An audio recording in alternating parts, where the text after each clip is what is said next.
"Look you, sir," said I, "if I venture upon your deliverance, are you willing to make two conditions with me?" He anticipated my proposals by telling me that both he and the ship, if recovered, should be wholly directed and commanded by me in everything, and if the ship was not recovered, he would live and die with me in what part of the world soever I would send him, and the two other men said the same. "Well," says I, "my conditions are but two. First, that while you stay in this island with me, you will not pretend to any authority here, and if I put arms in your hands, you will, upon all occasions, give them up to me, and do no prejudice to me or mine upon this island,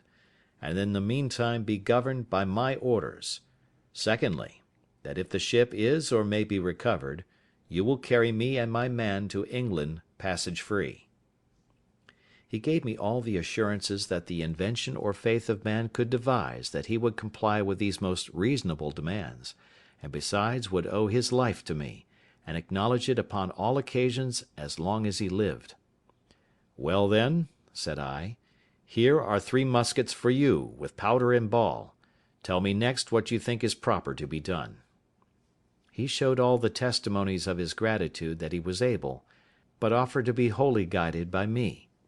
I told him I thought it was very hard venturing anything, but the best method I could think of was to fire on them at once as they lay, and if any were not killed at the first volley, and offered to submit, we might save them, and so put it wholly upon God's providence to direct the shot.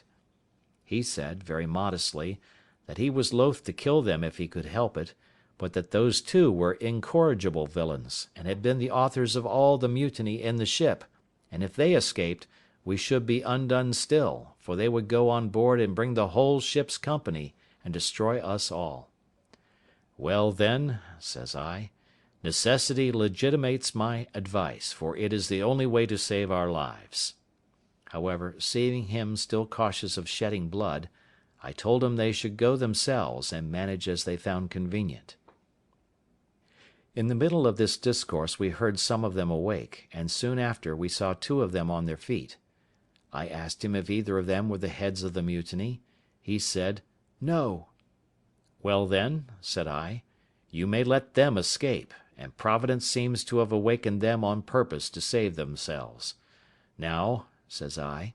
"if the rest escape you, it is your fault." Animated with this, he took the musket I had given him in his hand, and a pistol in his belt, and his 2 comrades with him, with each a piece in his hand. The 2 men who were with him going first made some noise, at which one of the seamen who was awake turned about, and seeing them coming, cried out to the rest, but was too late then, for the moment he cried out they fired. I mean the 2 men, the captain wisely reserving his own piece. They had so well aimed their shot at the men they knew, that one of them was killed on the spot, and the other very much wounded, but not being dead, he started up on his feet, and called eagerly for help to the other; but the captain stepping to him, told him it was too late to cry for help, he should call upon God to forgive his villainy, and with that word knocked him down with the stock of his musket, so that he never spoke more. There were 3 more in the company, and one of them was slightly wounded. By this time I was come, and when they saw their danger, and that it was in vain to resist, they begged for mercy. The captain told them he would spare their lives if they would give him an assurance of their abhorrence of the treachery they had been guilty of, and would swear to be faithful to him in recovering the ship, and afterwards in carrying her back to Jamaica, from whence they came. They gave him all the protestations of their sincerity that could be desired, and he was willing to believe them and spare their lives, which I was not against, only that I obliged him to keep them bound hand and foot while they were on the island. While this was doing, I sent Friday with the captain's mate to the boat with orders to secure her, and bring away the oars and sails, which they did, and by 3 straggling men, that were, happily for them, parted from the rest, came back upon hearing the guns fired, and seeing the captain, who was before their prisoner, now their conqueror, they submitted to be bound also, and so our victory was complete. It now remained that the captain and I should inquire into one another's circumstances. I began first, and told him my whole story, which he heard with an attention even to amazement, and particularly at the wonderful manner of my being furnished with provisions and ammunition; and indeed, as my story is a whole collection of wonders, it affected him deeply. But when he reflected from thence upon himself, and how I seemed to have been preserved there on purpose to save his life, the tears ran down his face, and he could not speak a word more. After this communication was at an end, I carried him and his 2 men into my apartment, leading them in just where I came out, that is, at the top of the house, where I refreshed them with such provisions as I had, and showed them all the contrivances I had made during my long inhabiting that place. All I showed them, all I said to them, was perfectly amazing;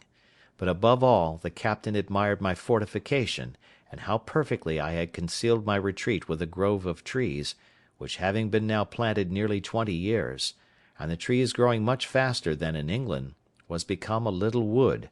so thick that it was impassable in any part of it but at that one side where I had reserved my little winding passage into it. I told him this was my castle and my residence, but that I had a seat in the country, as most princes have, whither I could retreat upon occasion, and I would show him that too another time; but at present our business was to consider how to recover the ship. He agreed with me as to that, but told me he was perfectly at a loss what measures to take, for that there were still 26 hands on board, who, having entered into a cursed conspiracy, by which they had all forfeited their lives to the law, would be hardened in it now by desperation, and would carry it on, knowing that if they were subdued they would be brought to the gallows as soon as they came to England, or to any of the English colonies, and that therefore there would be no attacking them with so small a number as we were. I mused for some time on what he had said, and found it was a very rational conclusion, and that therefore something was to be resolved on speedily, as well to draw the men on board into some snare for their surprise, as to prevent their landing upon us and destroying us. Upon this it presently occurred to me that in a little while the ship's crew, wondering what was become of their comrades and of the boat, would certainly come on shore in their other boat to look for them, and that then, perhaps, they might come armed, and be too strong for us. This he allowed to be rational. Upon this I told him the first thing we had to do was to stave the boat which lay upon the beach, so that they might not carry her off, and taking everything out of her, leave her so far useless as not to be fit to swim. Accordingly we went on board, took the arms which were left on board out of her, and whatever else we found there, which was a bottle of brandy, and another of rum, a few biscuit cakes, a horn of powder, and a great lump of sugar in a piece of canvas (the sugar was 5 or 6 pounds), all of which was very welcome to me, especially the brandy and sugar, of which I had had none left for many years. When we had carried all these things on shore, the oars, mast, sail, and rudder of the boat were carried away before, we knocked a great hole in her bottom, that if they had come strong enough to master us, yet they could not carry off the boat. Indeed, it was not so much in my thoughts that we could be able to recover the ship, but my view was, that if they went away without the boat, I did not much question to make her again fit to carry as to the Leeward Islands, and call upon our friends the Spaniards in my way, for I had them still in my thoughts.